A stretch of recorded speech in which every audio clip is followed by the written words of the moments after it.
Voilà, c'est un long virage à l'intérieur, il va peut-être pouvoir se refaire à sortie du virage. Allez, Gauthier Paulin, on aperçoit Cole Silly. Bon départ en revanche du numéro 6. Le numéro 6, c'est Jeffrey Herlings qui a gagné tout à l'heure pour les Pays-Bas la seconde manche. Voilà, on a aussi Van Orbeek pour la Belgique. La Belgique qui habituellement est toujours là au motocross des nations. Alors Max Ensteel, britannique, qui s'offre le all shot. On rappelle que Ensteel, on l'avait vu tout à l'heure en première manche, il avait gagné sa première manche brillamment. Max Ensteel, poussé par le public anglais. Et les Anglais qui ont vraiment un coup à jouer dans ce motocross des nations. Et on voit que le terrain qui avait tendance à sécher par endroits, on voit un léger crachin et ça va pas lancer arrangeant. J'ai l'impression que là la pluie est partie pour le ciel assez couvert. Non, je pense que ça va pas s'arrêter jusqu'à la fin. Une troisième manche qui va être assez compliquée au niveau de l'adhérence et puis aussi les lunettes et évidemment la vision qui est très importante. Max Ensteel qui roule vraiment très bien depuis le début de la journée. Ouais, Ensteel, on le rappelle, c'est un garçon qui était rookie cette année dans la catégorie MXGP, 4e du championnat du monde MX2 l'an passé. On l'a vu faire de très très belles choses, notamment en fin de saison, trouver de la régularité. Il est monté sur des podiums et il confirme, ça va de mieux en mieux pour le coéquipier de Gauthier Paulin chez Husqvarna. Ouais, il a vraiment bien progressé tout au long de la saison, un début d'année vraiment timide, des résultats moyens en dents de scie et puis voilà, il a trouvé ses marques. Voilà, je pense qu'il a dû s'habituer à la cylindrée, c'est quand même bien différent de la 2,5. Et là, une grosse fin de saison. On a vu notamment à Villars-sous-Échos un beau duel avec Jeffrey Herlings. Et hier, il l'a confirmé sur une piste. Oh là, grosse chaleur de Romain Fèvre. Et il nous l'a confirmé hier lors de la manche qualif dans des conditions un petit peu plus normales, on va dire, un terrain beaucoup plus sec. Et il a réussi à passer Antonio Cairoli. Il faisait une grosse manche jusqu'à s'accrocher avec un retardataire. Il a fait une grosse chute, d'ailleurs sur ce saut. Et on revoit au ralenti l'erreur de Romain Fèvre, voilà, qui part un petit peu de travers. Et voilà, gros coup de raquette. Il s'en sort bien, notre pilote français. Et la piste est un petit peu grasse, donc justement une fois que la moto a raccroché, elle glisse légèrement et il s'en est bien tiré. Max Ensteel à l'attaque dans cette troisième et dernière manche décisive devant Romain Fèvre. On va faire le point avec Gauthier Paulin qui est en 8e position. Ça, c'est plutôt bien pour l'équipe de France, alors que Koldenhoff pour les Pays-Bas est seulement 12e. C'est bon signe quand même. Voilà, Koldenhoff qui est vraiment mal parti. Et donc du coup, on a nos deux pilotes français aux avant-postes devant les deux pilotes hollandais. Donc après l'écart de points de la deuxième manche, on est tout bon. On est tout bon. Mais la course sera bien sûr très très longue. Romain Fèvre, le voici. Il reste 27 minutes et on voit les conditions, c'est quand même assez gras. Il y a beaucoup de... voilà, la petite muffine, on voit là, sur le freinage notamment, les deux roues qui glissent légèrement. Le terrain quand même qui s'est bien tenu malgré les pluies. On voit que les deux premiers arrivent tout de suite à creuser un écart assez conséquent sur Van Orbeek. Ouais, ce qui est surprenant en revanche, c'est Jeffrey Herlings qui n'arrive pas à se mettre dans le rythme comme il avait su le faire tout à l'heure. On aperçoit Paulin avec son numéro 1 qui est là en train de revenir, Gauthier Paulin. Avec Cole Silly qui est un petit peu devant. On espère qu'ils vont au moins réussir à sortir une bonne manche pour les Américains, parce que là c'est un petit peu la Bérenzina quand même. Là c'est un petit peu chaud là. Ouais. Normalement il y a au moins un pilote qui arrive à sauver un petit peu l'honneur du pays, mais là on est un petit peu plus à l'aise quand même. La piste est un petit peu moins grasse qu'en première manche. Il a l'air un petit peu plus à l'aise quand même, Cole Silly. Zach Osborne qui s'en est plutôt bien sorti dans la seconde manche avec une 3e place. Attaque de Paulin qui vient de commettre une petite erreur. Gauthier Paulin, rien de grave, il est plus rapide que Cole Silly. Il va aller chercher une trace là-bas peut-être différente à l'extérieur pour ressortir devant. Est-ce que ça va passer? Oui, c'est bon pour Gauthier Paulin, une place de mieux. Un beau dépassement, là, il lui a fait le tour. Belle trace, il a pu sauter le saut en entier et virer autour de la trace principale. Beau dépassement de Gauthier. On voit les ornières qui sont très très longues là. Les pilotes qui jouent un peu aux équilibristes sur une bonne centaine de mètres, elles sont il y a beaucoup de dévers comme ça à Matterley. Généralement ces ornières sont très très longues, et là encore plus dans la boue aujourd'hui. Bonne manche aussi d'Arnaud Tonus. Il a fait deux manches solides, Arnaud. Oui, Arnaud qui est de retour des États-Unis, qui a disputé le championnat du monde MXGP cette année. Un très talentueux qui n'a pas été épargné par les blessures. Il s'est encore fait une clavicule cette saison, mais on l'a aussi vu gagner une manche chez lui en Suisse.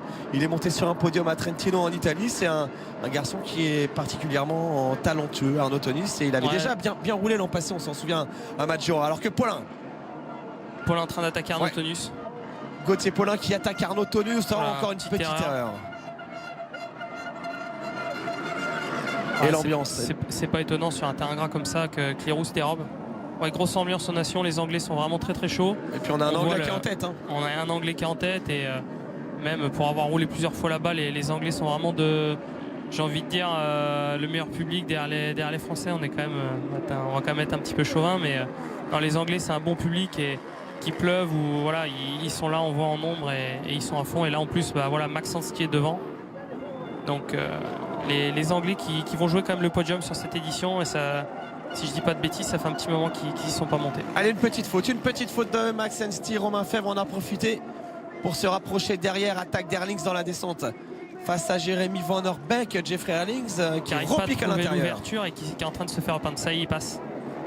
Ah, bien joué, on l'a vu repiquer dans cette ornière à l'intérieur en bas de la descente. Tonus est derrière. On voit il est bien crépi. C'est un peu le problème dans la boue, c'est que dès que tu te fais crépir, tu prends du poids sur le casque, tu prends du poids sur l'avant de la moto et ça attend. Ta moto est beaucoup plus lourde en fait au niveau des sensations dans tous les freinages, dans toutes les entrées de virage.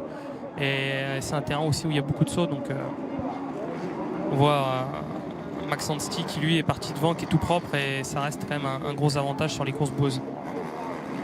Alors on rappelle que l'équipe de France menait ce motocross des nations avant la dernière manche. Le principe c'est qu'il y aura 6 résultats, on conservera les 5 meilleurs résultats pour l'instant. Le joker de l'équipe de France, le résultat que l'on retirerait, ça serait la 14e place de Christophe Charlier en première manche. On est très très bien parti. Là, on est virtuellement en tête de ce motocross des nations grâce à Romain Fèvre qui est second, grâce à Gauthier Paulin également très très bien placé. Et puis surtout, voilà, on continue à, non seulement on garde la tête et on continue à accentuer l'écart puisque Romain est devant Jeffrey Herlings et que Gauthier Paulin aussi est bien devant Koldenhoff. Donc on prend 2 points à Herlings et on reprend 5 ou 6 points je pense sur Glenn Koldenhoff. Donc très bon début de manche, surtout dans des conditions comme ça. Voilà, en fin de manche il ne faudra pas prendre de risques, rester sur ses roues et ça donne un petit peu de marche, il faut assurer et pas faire d'erreur. Ah, c'est vraiment une course particulière, une course par équipe que ce motocross des nations. Alors qu'on voit encore Antonio qui est roulé dans le paquet, c'est rare quand on voit Antonio louper 2 manches d'affilée. Cette année, on l'a pas vu faire ça du tout de la saison. Et là, on a peut-être un petit peu moins de motivation finalement. Mais je suis étonné. Je pensais qu'il allait au moins en réussir une. Bon, ça arrive de se louper une fois. Mais un pilote comme lui, rater 2 manches dans sa journée, c'est assez rare. Allez, Romain Fèvre qui revient sur Max Ensti. La désillusion du jour, on en parlait tout à l'heure avec Nicolas. C'est l'équipe américaine Osborne, Sidney Covington, complètement dépassée, hormis Zach Osborne. Et petite information, l'an prochain, le motocross des nations se disputera aux États-Unis. On l'a appris ce week-end du côté de Red Bud, un circuit habituel du championnat américain de motocross. Circuit qui accueille habituellement une épreuve du championnat US le 4 juillet. C'est le jour de la fête de l'indépendance américaine. C'est toujours une épreuve particulière avec un public très très chaud. Donc c'est confirmé. Ce sera Red Bud l'an prochain. Et c'est vraiment une bonne chose quand même parce que là on voit l'équipe US qui n'a pas fait le résultat, bon on va dire espéré. Maintenant ça restait quand même une équipe un petit peu particulière avec Covington on va dire et Silly qui ne sont pas non plus les pilotes numéro 1. Maintenant bon c'est pas une excuse non plus. Nous on a bien aujourd'hui été sélectionné à un enduriste et qui a fait le travail dans ces 2 manches. Donc voilà, maintenant je pense que les Américains l'année prochaine avec le retour d'une épreuve chez eux, je pense pas que Tomac dira non et voilà, je pense qu'il faudra s'attendre de nouveau à une équipe des US très très compétitive. On a aperçu Romain Fèvre toucher ses lunettes. Il avait déjà eu des soucis de lunettes lors de la manche tout à l'heure. On espère que ça va bien se passer. En tous les cas, il a fait une très très belle course, Romain. Toujours en seconde position. L'équipe de France quand même qui fait pour l'instant le motocross des nations parfait. Qui vient de retirer ses lunettes sur le saut. Voilà, donc on en parlait. Et alors que Gauthier lui se rapproche d'Arnaud Tonus. Gauthier Paulin qui est en position d'attaquer Arnaud Tonus. C'est une donnée importante, les lunettes retirées pour Romain Fèvre. Gauthier Paulin qui est le seul pour le moment à sauter ce saut et à virer juste derrière. Et les pilotes préfèrent se mettre court pour arrêter leur moto et bien prendre leur virage intérieur. Gauthier qui est le seul à le sauter et à virer à l'intérieur. Allez Gauthier, on rappelle que Gauthier Paulin cette année il est 3e du championnat du monde MX GP. Il est capitaine de cette équipe de France du motocross des nations. Il a démarré son histoire avec l'équipe de France en 2009. Attention, la petite faute de Gauthier qui va revenir sur la piste. En 2009 c'était en Italie à Franciacorta. aux côtés de Marvin Musquin et de Steven Frossard. Et il avait gagné une manche à l'époque, Gauthier. Ensuite, on l'avait retrouvé à Lakewood, à Saint-Jean d'Angély, notamment avec une deuxième place pour les Français, avec Musquin et Christophe Pourcel. Tu vois, il y a eu Touchantal. Il a toujours fait de bonnes nations, Gauthier. C'est vraiment son truc. Il n'y a rien à dire. Même les années où il se sent un petit peu moins bien, il arrive toujours à performer et à faire le résultat qu'il faut pour pas pénaliser l'équipe. Donc voilà, quand il est en forme, c'est lui qui l'emmène. Et quand il est même un petit peu moins bien, il arrive à faire le boulot. Donc voilà, Gauthier, c'est l'homme des nations depuis maintenant une petite dizaine d'années. Donc chapeau à Gauthier quand même. On se rappelle notamment de sa démonstration à Kegoubs, hein, en Lettonie, où il avait gagné les deux manches avec une facilité déconcertante. Allez, Gauthier, il est à l'attaque, il revient sur Tonus. Et puis derrière, il y a un homme qui revient aussi, c'est le Slovène Tim Geiger, champion du monde des mix GP en 2016. On voit Geiger et Gauthier quand même, les deux pilotes aussi sans lunettes. Donc la visibilité, c'est compliqué de se rapprocher dans ces conditions. Il faut créer, essayer des nouvelles traces un peu pour pouvoir se déporter, se rapprocher sans prendre trop de projection. Donc on voit, c'est ce que fait Geiger. Il roule beaucoup en décalé de Gauthier. Et ça peut lui permettre de trouver de bonnes traces et de nouvelles solutions pour doubler. Allez, l'équipe de France toujours emmenée par Gauthier Paulin et Romain Fèvre, hein, en deuxième position. On est très très bien placé pour le moment, d'autant que Jeffrey Herlings, on l'a vu, ne revient pas pour le moment, hein. Jeffrey Herlings pour les Pays-Bas reste à la 3e place derrière Max Ensti et Romain Fèvre. Donc ça, c'est parfait, scénario parfait pour l'équipe de France de Pascal Finot, qui est un entraîneur national invaincu, hein, puisqu'il avait pris l'équipe de France à la suite d'Olivier Robert à Ernée. Ouais, c'est vrai, effectivement. Et il a pris le relais, et depuis qu'il a pris l'équipe, il n'y a pas eu d'accro, on va dire. À chaque fois, c'est passé plutôt bien. Et là, il est en train de réussir la passe de 4. Là, les pilotes sont en train de faire le boulot. Ouais, gagner 4 fois consécutivement en motocross nation, c'est vraiment une énorme performance, hein. On n'en est pas encore là, il reste encore du temps, mais c'est vrai que l'équipe de France là, on peut se projeter un petit peu, parce que voilà, entre le boulot qu'est en train de faire Romain et voilà, on avait déjà pas mal de points, on avait 5 points d'avance. Là, on est en train d'en reprendre à la louche 5-6. Voilà, on a plus de 10 points d'avance. Ça laisse la possibilité aux pilotes, entre guillemets, ce qu'on ne souhaite pas évidemment, mais de faire des petites erreurs. Donc voilà, on a quand même une petite marge, donc sauf problème mécanique ou voilà, grosse attaque de Gauthier qui passe à l'extérieur. Énorme coup de gaz de Paulin, effectivement, face à Arnaud Tonus. Une place de mieux pour Gauthier, qui passe en 5e position à l'instant même. Voilà, quand c'est comme ça, on augmente les points, encore une fois, on augmente le gap. Donc les gars sont en train de faire le boulot. Et Geiger voilà, qui va chuter, Tonus en profite. Geiger qui a perdu l'équilibre, c'est le fameux dévers où Evert avait passé James Stewart sur les cale-pieds debout. Là, on revoit le dépassement de Gauthier Paulin qui met un coup de gaz énorme, tout en glisse là-bas à l'extérieur pour déborder Arnaud Tonus. Et puis la petite erreur de Geiger, et Tonus qui avait un peu anticipé, qui va donc éviter le Slovène.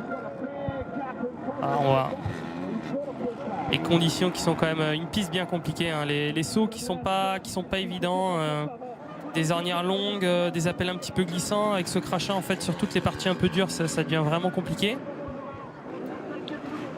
Et tous ces dévers avec de longues ornières, la piste est pas facile. Après, c'est pas des conditions qui sont très très physiques, parce que l'intensité du coup elle est un petit peu réduite en termes de pilotage. On met un petit peu moins on met même beaucoup moins d'intensité. Et voilà, c'est plus une histoire de concentration et de bien s'appliquer, d'essayer de pas faire d'erreur. Alors les Anglais, Nicolas, petit point sur les Anglais, car Max Ensti est devant, mais Dean Wilson fait également une manche intéressante. Dean Wilson sélectionné dans le team anglais, il est écossais, Dean Wilson, mais il roule aux États-Unis depuis toujours. Et cette année, eh bien, ce garçon, il a tout simplement réussi sa plus belle saison en 450, en terminant 8e du championnat de Supercross et 4e de l'Outdoor, en signant 2 podiums, ses 2 premiers dans la catégorie. Et ce qu'il faut également avec la chute de Max Ensti. Exactement au même endroit que Jeffrey Herlings, hein. Tout à l'heure, ouais. Une réception qui est un petit peu délicate. Les pilotes qui sautent ont peu de marge pour le virage. Alors on va revoir. Il se met légèrement court, comme d'habitude. Ah, c'est exactement là. Il perd l'avant, pareil. La même faute qu'Herlings tout à l'heure. Et en tous les cas, ça permet à Romain Fèvre de passer devant. Et une fois de plus, c'est Et bien une très très bonne nouvelle pour l'équipe de France, en train de consolider son leadership. Et Romain Feuve qui était vraiment tout proche mais qui ne pouvait pas se rapprocher comme il voulait sans lunettes, je pense que c'était un petit peu compliqué pour lui. Et puis Max Anstey roulait très bien devant. Donc voilà, le fait de ne pas avoir de lunettes et d'être en tête de la course pour Romain, c'est pas mal. S'il a le rythme pour partir, c'est maintenant. Maintenant en ski, on voit là qui tout de suite après sa chute se remet dans le bon rythme, il ne refait pas d'erreur. On sait que des fois dans des conditions comme ça, une petite chute peut faire perdre le rythme, mais là on voit tout de suite il récupère. Voilà, il est bien dans son pilotage, donc la chute va pas l'air de trop le pénaliser. Allez, il reste encore un quart d'heure plus de tours dans cette dernière manche et l'équipe de France est pour l'instant en tête de ce motocross des nations, avec en plus un Français qui mène la dernière manche. Regardez le Team France avec la petite amie de Romain, avec son mécanicien italien qui est là. Il fait une belle fin de saison, hein, Romain Feuve. C'est vrai que ça n'a pas été simple, mais en fin d'année, là, il est en train de retrouver son meilleur niveau. Ah ouais, c'est compliqué. C'est un pilote quand même qui a été champion du monde il y a 2 ans. Il a fait une saison où voilà, il a explosé et personne s'y attendait réellement. Donc voilà, c'était vraiment magnifique. Et puis là, 2 saisons un petit peu compliquées. Bon, bah ça. Le problème, c'est qu'à ce niveau-là, le moindre détail des fois peut faire perdre des mois, quoi. L'année dernière, il avait beaucoup de mal avec ses départs. Il roulait quand même assez vite. Cette année, il a eu des petits soucis. Il partait pas souvent devant en début de saison. Et voilà, quand on voit un championnat aussi compact et homogène que l'est le MXGP aujourd'hui, bah, tu peux pas te permettre de partir si mal. Et voilà, après tu enchaînes une mauvaise course, 2 courses, et après malheureusement tu tombes vite dans une spirale qui est un petit peu négative. Tu perds un petit peu confiance et voilà, tout peut aller très vite. Mais Romain, c'est quelqu'un qui lâche rien. On le voit dans son tempérament, dans son attitude. C'est un gagneur. Enfin, moi, je le vois comme ça. Et là, il a réussi à faire une grosse fin de saison. Et bah, là, il est en train de jouer la victoire en individuel dans sa catégorie. Là, depuis hier, il était vraiment très rapide aux essais. La manche qualif, pareil, dans des conditions sèches, il était vraiment très proche de Jeffrey Herlings une bonne partie de la manche. Ce qui n'est pas donné à tout le monde en ce moment. Herlings qui est un petit peu au-dessus du lot en fin de saison. Et il a fait une grosse manche qualif. Il a un petit peu assuré à la fin. Et là, depuis la première manche, il est vraiment en forme. Je trouve il pilote vraiment bien ce week-end. Il est un petit peu plus debout qu'à l'habitude avec ses ornières et tout. Et du bon Romain Fèvre depuis le début du week-end. Allez, de l'excellent Romain Fèvre, du très bon Jeffrey Herlings également pour les Pays-Bas. Le voici, Jeffrey, l'homme de cette fin d'année. Il a tout gagné, Jeffrey Herlings. Il est parti aux États-Unis défier les Américains le jour de la finale du championnat US à Ironman. Il a battu tout le monde. Ensuite, il est revenu en MXGP, il a tout gagné. Et là, il est bien parti également pour faire une très très belle performance. Ouais, il a mis un petit peu de temps connaissant le personnage et le pilote. Là, depuis la fin de l'année, il roulait vraiment fort. Là, il a mis un petit peu de temps à se mettre dedans quand même parce qu'il a passé que Van Orbeck. Je l'aurais vu revenir un petit peu plus près, un petit peu plus rapidement sur les pilotes devant lui, Romain et Max Anstey. Voilà, là, à 11 minutes de l'arrivée, il commence, on va dire, à se mettre un petit peu en route. Mais même, je trouve que d'habitude, il met un petit peu plus d'abattage. Mais je le vois bien être capable de gagner la manche malgré tout. Il reste 10 minutes et voilà, il a l'air de mettre quand même un petit peu plus de gaz, Jeffrey. Allez, à suivre donc la performance d'Herlings, performance de son teammate du jour, Glenn Coldenhoff, qui pointe aux alentours de la 11e place actuellement. Et on est bien sûr concentré sur Romain Fèvre, hein, ici à l'image. Voilà le drapeau bleu pour les pilotes retardataires. Romain Fèvre qui a déjà gagné 3 manches au motocross des nations, 2 manches à Ernée et une manche l'année dernière du côté de Maggiora. Alors pour lui aussi, là, ça serait quand même le triplé. 3 sélections et 3 victoires au motocross des nations pour Romain. Ouais, bah là après ça reste des courses un petit peu particulières. Après, je sais pas si 3 victoires individuelles peut-être. Je sais qu'à Ernée, il avait dû gagner sa catégorie en individuel. À Ernée, c'est sûr, il avait gagné les 2 manches. Ah voilà. L'an dernier, pas sûr qu'il gagne sa catégorie, mais de toute façon, si il gagne une manche l'an dernier, si je dis pas de bêtises, à Maggiora. Mais non, dans tous les cas, il a fait un gros boulot l'année dernière encore une fois, et cette année de même. L'an passé, il avait fait 2 de sa catégorie. Il avait gagné la première manche et terminé 4e de la seconde. Voilà. C'est Keroli qui avait gagné au général avec 2 secondes places. Voilà. Mais voilà, Romain qui fait à chaque fois de grosses nations. Et voilà, depuis son avènement au plus haut niveau en MXGP, il n'y a pas à dire. Hein. Il finissait ses saisons extrêmement bien. La première année, il est champion du monde. L'année dernière, il a fait une grosse fin de saison. Et là, de même, à chaque fois, il arrive en forme au moment du motocross des nations avec des choses à prouver. Donc Non, là il est vraiment très bien dans cette troisième manche, il est à l'aise, il fait pas d'erreur, il pilote très bien. Il y a pas grand chose à dire. Allez, toujours Max Ensti lui aussi qui fait vraiment une superbe manche, hein, un superbe motocross des nations pour l'instant. Car il est tout jeune, on l'a dit, c'est sa première année en 450. Il est deuxième à 3 secondes seulement. Il est en train de revenir un petit peu hein, sur Romain Febvre. Ouais, et du coup, il relâche même un petit peu Jeffrey Herlings. Non, Max Ensti qui fait un gros boulot, qui pilote vraiment bien. Ah, ça c'est le numéro 19, donc le leader. Dean Wilson est toujours bien placé dans le top 10 pour les États-Unis. Silly 17e, Covington 20e. C'est vraiment l'un des pires motocross des nations pour le team US hein, cette année. Ouais, là, je me souviens pas d'ailleurs avoir vu un motocross des nations comme ça pour les Ricains. Je crois que les pires motocross des nations, ça devait peut-être être Brésil et Fox Hill dans la boue aussi. Je sais qu'ils n'avaient pas été magiques. Mais à ce point-là, les 3 pilotes, voilà, on a juste eu une bonne manche d'Osborne. Sur 6 manches, ça fait vraiment peu. Ouais, 1 seconde 7 de retard seulement entre Febvre et Max Ensti.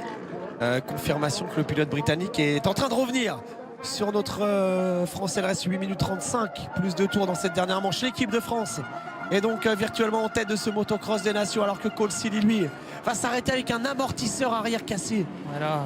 Alors ça, c'est surprenant, image assez étonnante. Officiel américain Honda, Cole Silly qui vient de casser son amortisseur et qui en reste là. Ouais, là. Alors ça va pas changer grand chose. Non. Mais c'est quand même un peu noircir le tableau un peu plus là. Voilà. Ah, c'est un petit peu étonnant quand même. Bon, ça arrive, hein, ça reste un sport mécanique, mais Allez, on va se quitter pour une petite page de pub et on se retrouve juste après pour la fin de ce motocross des nations sur la chaîne L'équipe. À tout de suite.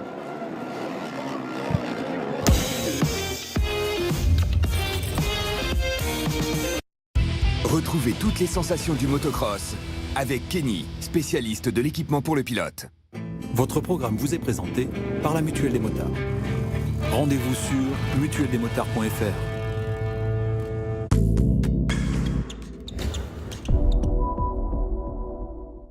Dans votre assurance, quand la voiture est réparée, on doit la récupérer au garage? Vous voyez une autre solution? Oui. En cas d'accident, prise en charge et retour de votre voiture chez vous ou au travail. Assurance attentive CIC, construisons dans un monde qui bouge.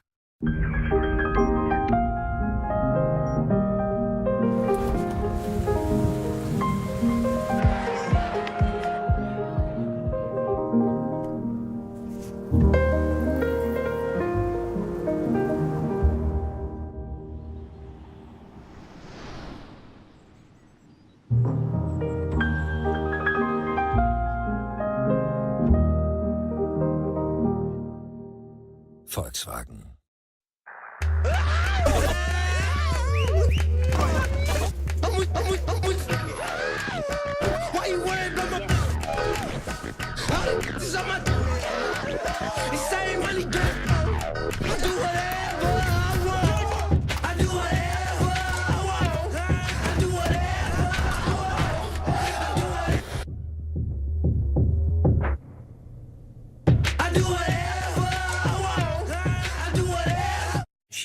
Maladroit ou pas, faire de belles rencontres n'a jamais été aussi simple grâce au nouveau Mythique. Repensé pour et par les célibataires. Mythique, love your imperfections.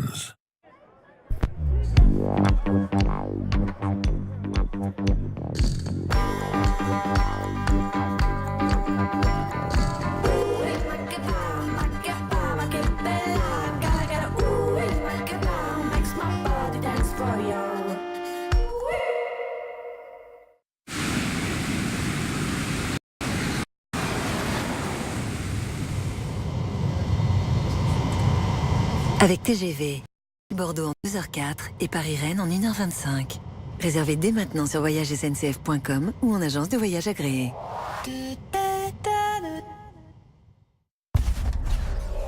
Oh damn, so glam, pure power, rush hour. Damn, I need a cold shower. There we go, stole the show, say my name. Stelvio. Plus qu'un SUV, une Alfa Romeo. Découvrez Stelvio à partir de 389 € par mois. Découvrez la nouvelle pizza Spicy Dallas Burger. Généreusement garnie en viande et agrémentée d'une sauce douce et piquante. La gamme Pizza Burger. L'équipe, première chaîne de sport en France. C'est simple de changer pour ING Direct. Avec le compte courant, profitez d'une carte Mastercard gratuite et aussi du meilleur site client et de la meilleure appli bancaire. ING Direct. Et en ce moment, 80 € offerts.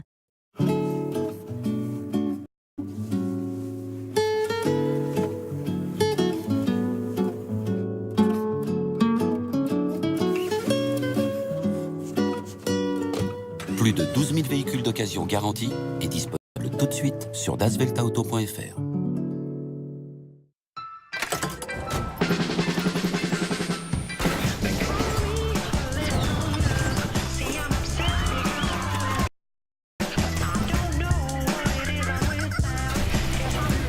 Voyagez en train à 300 km/h à partir de 10 € sur Ouigo.com.